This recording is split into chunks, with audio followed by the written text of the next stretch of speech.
Welcome back everyone. तो हम लोगों ने पिछले वीडियो में प्लेन मिरर के बारे में जितना भी डिटेल था वो हम लोगों ने क्लास 10 के हिसाब से पढ़ लिया है ना। अब हम लोग स्टार्ट करने जा रहे हैं reflection of light through a spherical mirror, है ना। ये क्या होता है जिसके बारे में हम लोग समझेंगे। तो चलिए बिना किसी देरी के हम लोग शुरू करते हैं, ठीक है। चलिए, तो अभी हम लोग स्टार्ट करने जा रहे हैं reflection of light through spherical mirror. तो बात कर रहे हैं मिरर का। तो सबसे पहले क्या है कि स्फेरिकल मिरर क्या होता है। What do you mean by spherical mirror, बताइए। तो स्फेरिकल मिरर क्या होता है। तो एक स्फेरिकल मिरर, है ना, a mirror whose reflecting surface is plane, इस सरफेस इज प्लेन नहीं, सॉरी प्लेन नहीं होगा, इज राउंड हो सकता है ना, गोल हो सकता है। तो हम लोग यहाँ पर क्या बोलेंगे, a mirror whose reflecting surface is aspherical, है ना। aspherical is known as aspherical mirror। अब आप लोग ये स्फेरिकल मिरर को कैसे पहचानेंगे कि ये स्फेरिकल मिरर है। तो आपने स्पून देखा होगा, तो स्पून के अंदर कभी चेहरा देखा होगा या कभी कोई गोल वस्तु देखा होगा, है ना। एग्जाम्पल के लिए आप जग ले लीजिए स्टील का, या किसी भी चीज में आपने उसमें अपना चेहरा देखा होगा, तो आपका चेहरा जो है उसमें थोड़ा अलग दिखाई देता है ना। तो ये सारे जो जितने भी होते हैं ये स्फेरिकल नेचर के होते हैं। या किसी भी आप किसी का भी सरफेस हो, रिफ्लेक्टिंग सरफेस, जिसका भी रिफ्लेक्टिंग सरफेस थोड़ा बल्ज हो या कर्व हो, ठीक है। बल्ज का मतलब होता है उठा हुआ और कर्व का मतलब होता है धसा हुआ। तो या तो कर्व साइड में आप देखिए या तो फिर बल्ज साइड में देखिए, ठीक है। दोनों में आपको जो आपका इमेज है वो प्लेन मिरर से बिल्कुल ही डिफरेंट दिखेगा, ठीक है। तो वो हमारा क्या होता है, स्फेरिकल मिरर होता है। तो स्फेरिकल मिरर के टाइप्स भी होते होंगे, है ना। The types of spherical mirror. तो स्फेरिकल मिरर जो बना है ना, वो किस तरह से बना है तो आप समझिएगा। ये एक हम स्फेयर लेते हैं, ठीक है, और इस स्फेयर का एक ए साइड पेंट करते हैं और दूसरा साइड ये साइड पेंट करते हैं, और ये हमारा क्या हो गया, इसका एक्चुअल सेंटर हो गया, ठीक है, ये सेंटर हो गया। तो जब हम इस मिरर को यहाँ से कट करेंगे तो ये दो पार्ट में डिवाइड हो जाएगा, है ना। एक, ठीक है, और इधर दूसरा। तो एक का हम लोग क्या नाम देंगे, एक का हम लोग नाम देंगे यहाँ पे, सॉरी माय मिस्टेक, ये दोनों बाहर से ही पेंट हो गया, एक अंदर से पेंट कर दीजिए, ठीक है। अब बिल्कुल अलग दिख रहा है, ठीक है। तो आप देख सकते हैं कि एक अंदर हो गया, एक अंदर का सरफेस जिसका, तो ये वाला जो होगा वो कॉनकेव मिरर होगा, ये कॉनकेव मिरर हुआ, और दूसरा क्या हो गया, कॉन्वेक्स मिरर हो गया। तो हम लोग ना कॉनकेव मिरर को एक और नाम देते हैं, वो आगे हम लोग समझेंगे कि कॉनकेव मिरर को क्यों कहते हैं और कॉन्वेक्स मिरर को क्यों कहते हैं। तो कॉनकेव मिरर को हम लोग कन्वर्जिंग मिरर कहते हैं और कॉन्वेक्स मिरर को हम लोग डाइवर्जिंग मिरर कहते हैं। तो क्यों कहते हैं ये आगे देखने को मिलेगा, ठीक है। तो यहाँ पे देखिए कि ये जो मिरर है ये कुछ इस तरह से दिखाई देता है, ठीक है। तो ये मिरर, ये इसका सेंटर हम यहाँ पे बताते हैं, ये यहाँ पे इसका सेंटर है। उसी तरह से ये जो मिरर है, इस मिरर का भी हम लोग ऐसे ही बनाते हैं, है ना। तो इसका क्या करते हैं, अंदर का सरफेस पेंट कर देते हैं। तो ये लाइन इस तरफ हमारा इसका सेंटर होगा। चलिए अब इसको एक्सप्लेन करें कि कॉनकेव मिरर क्या होता है और कॉन्वेक्स मिरर क्या होता है। तो वो क्या बोलेंगे, ए spherical mirror whose curved surface is reflecting surface and its bulge part is painted, ठीक है, called concave mirror। वहीं इसके दूसरी तरफ, तो ए स्फेरिकल मिरर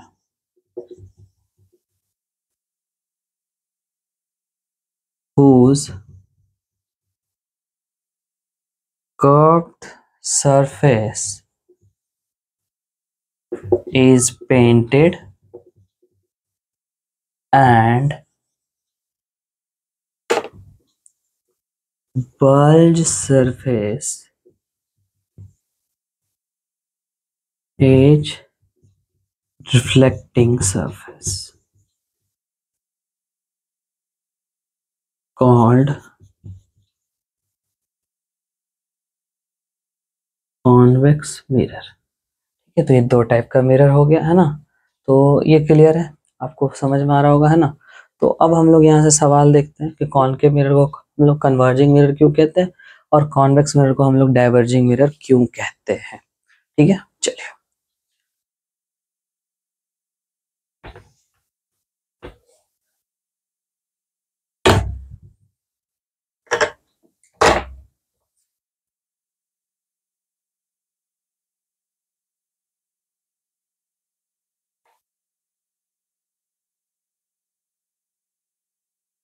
चलिए, तो सबसे पहला सवाल है, why concave mirror is called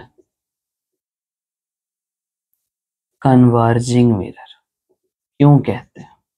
तो देखिए, इसका आंसर जो होगा वो ये होगा, ठीक है, कि जब बहुत सारा लाइट जो है, ठीक है, ये इसके प्रिंसिपल एक्सिस से पैरेलल आता है, इस तरह से पैरेलल आता है और यहाँ से भी पैरेलल आता है। ठीक है, मान लीजिए यहाँ तक आ रहा हो, तो ये सारा रिफ्लेक्शन के बाद एक पॉइंट पर आके मीट होता है। एक पॉइंट पर मीट नहीं होता, हम ऐसा कह सकते हैं कि यहाँ पे कलेक्शन बनता है। ठीक है, सारे इसी पोजीशन पे आकर के मिलते हैं। ठीक है, तो ये पॉइंट जो हो गया हमारे लिए फोकस हो गया। और ये अगर इसको हम पूरा गोल करें तो इसका मान लो कि सेंटर कुछ इस तरफ होगा, तो ये पी हो गया, ये पोल हो गया और ये सेंटर ऑफ कर्वेचर हो गया। तो आप देखिए कि सारा लाइट जो है वो प्रिंसिपल एक्सिस के पैरेलल आया, तो वो एक पॉइंट पे इंसिडेंट हुआ, है ना। उस पॉइंट को हम लोग फोकस कहते हैं। तो देखिए कि सारा जो है लाइन रे ऑफ लाइट है वो एक पॉइंट पर आकर के मिल गया। और जब सारा रे ऑफ लाइट एक पॉइंट पर के आके मिलता है तो उसको हम लोग क्या बोलते हैं, कन्वर्जिंग बोलते हैं या कन्वर्जिंग मिरर कह सकते हैं, है ना। चूंकि ये क्योंकि मिरर में हुआ तो क्या बोलेंगे, when two or more rays of light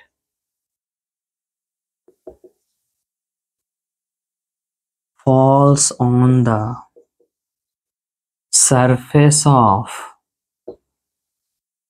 concave mirror, then it meets or converge at a point, है ना। Hence that's why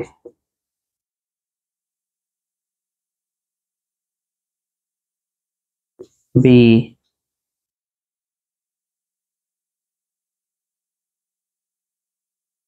hence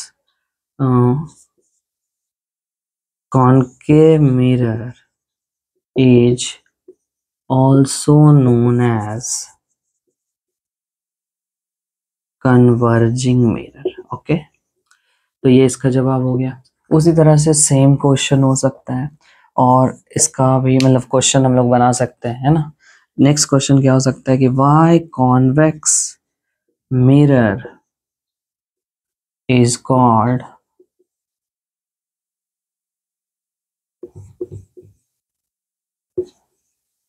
diverging mirror.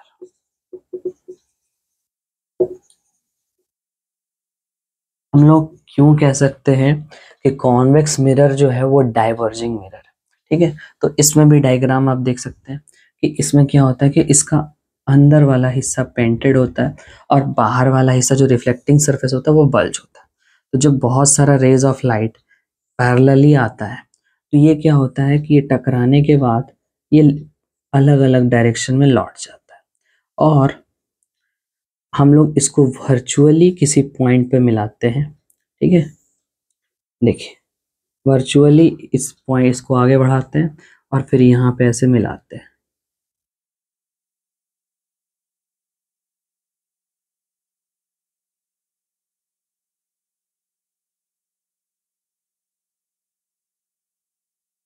ठीक है, इस जगह पे तो ये मिलाया, ठीक है, इस तरह से।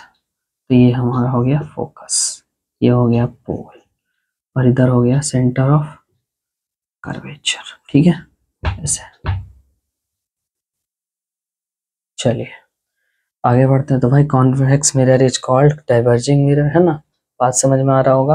तो आप सेम टू सेम आप ऐसे ही लिख सकते हो कि, है ना, जब दो या दो से ज्यादा रे ऑफ लाइट फॉल्स होता है ना on the surface of convex mirror, then it diverge, है ना। डाइवर्ज का मतलब होता है कि इधर उधर छितर आ जाना, है ना। तो diverge from diverge in different direction, है ना, hence convex mirror is also known as diverging mirror. तो इस तरह से करके आप इसका डेफिनेशन बना लीजिएगा, ठीक है। हर चीज आपको हम लिखाते या समझाते नहीं रहेंगे, है ना।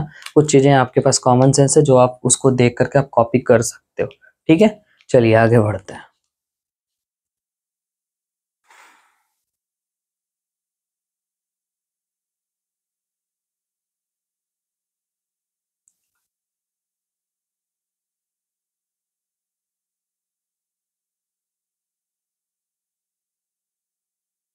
अब देखिए ध्यान से समझिएगा, कुछ इंपॉर्टेंट टर्मोलॉजी होता है, ठीक है।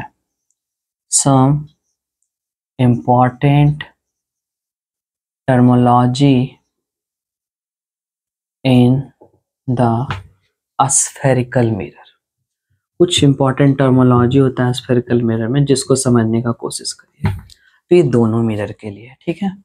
तो मान लीजिए कि इस साइड में हम, इस तरफ हम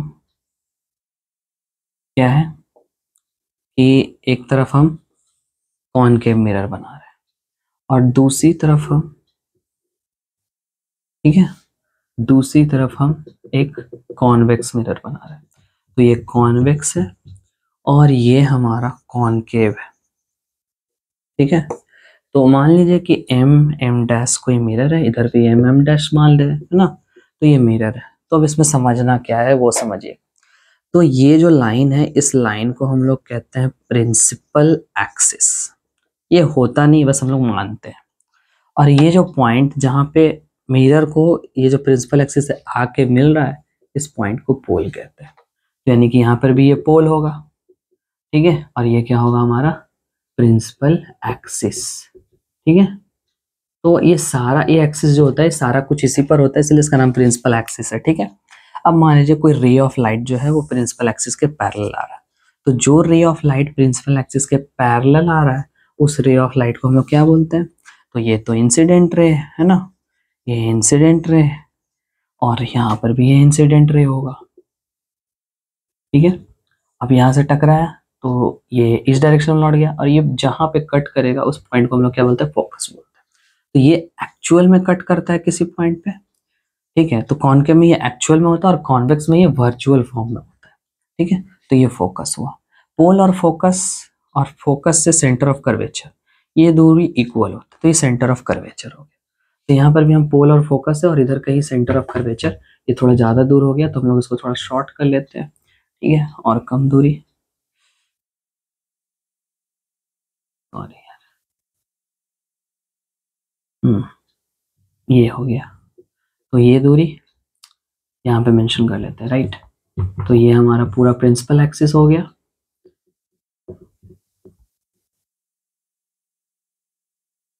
तो ये हमारा हो गया फोकस, ये हो गया हमारा सेंटर ऑफ कर्वेचर, है ना। इस कर्व के लिए ये हमारा सेंटर है, ठीक है, क्योंकि अगर हम इसको पूरा राउंड करें तो हमारे लिए सेंटर का काम करेगा। तो एक्चुअल जो सेंटर होता है किसी भी मिरर के लिए वो ये होता है, ठीक है, पोल नहीं होता। पोल जहां पर प्रिंसिपल एक्सिस और मिरर जो है वो मिलेगा वो पोल कहलाएगा। तो पोल और फोकस के बीच का जो दूरी होता है ये f होता है, फोकल लेंथ कहते हैं जिसको हम लोग, ये फोकल लेंथ है, ठीक है, इसको फोकल लेंथ बोलते हैं। ये फोकस होता है, ये सेंटर ऑफ कर्वेचर होता है, ठीक है।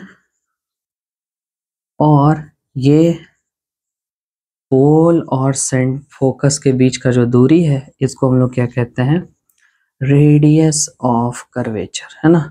अगर आप इसको एक सर्कल मानते हो और इसको अगर सेंटर मानते हो तो सेंटर और पोल के बीच का जो दूरी होगा वो हमारा रेडियस ऑफ कर्वेचर होगा। तो इसको आर से, इसको स्मॉल एफ से, इसको कैपिटल एफ से, इसको सी से, इसको पी से, ठीक है। इसी तरह से यहाँ पर भी होगा, ठीक है। अब देखो क्या है, ये इंसिडेंट रे है और ये रिफ्लेक्टेड रे है, तो इसके बीच नॉर्मल होगा, तो नॉर्मल जो होता है वो यहाँ पर आकर के मिलता है, ठीक है। कहाँ पे, तो सेंटर पे। नॉर्मल हमेशा सेंटर पे बनाएंगे, तो इस जगह पे भी नॉर्मल क्या होगा, सेंटर पे ही बनेगा, ठीक है। तो ये क्या होगा, हमारा एंगल आई होगा, ये हमारा एंगल आर होगा। आई और R laws of reflection all reflecting surface के लिए पॉसिबल होता है ना। यहाँ से भी क्वेश्चन अराइज हो सकता है कि नहीं, कि लॉज ऑफ रिफ्लेक्शन किस तरह के सरफेस के लिए वैलिड है। तो लॉज ऑफ रिफ्लेक्शन हर तरह के रिफ्लेक्टिंग सरफेस के लिए वैलिड होता है।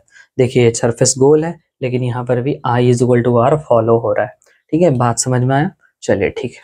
तो ये दोनों देख लीजिए कि इसमें जो है, और एक और चीज है इसमें, ये जो साइज आप देख रहे हैं, ये जो इसका चौड़ाई है दर्पण का, इसको हम लोग कहते हैं अपर्चर ऑफ द मिरर।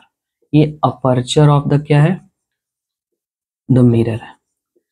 तो जो भी मिरर का हाइट होता है या विड्थ होता है उसको हम लोग क्या कहते हैं, अपर्चर ऑफ द मिरर कहते हैं, ठीक है।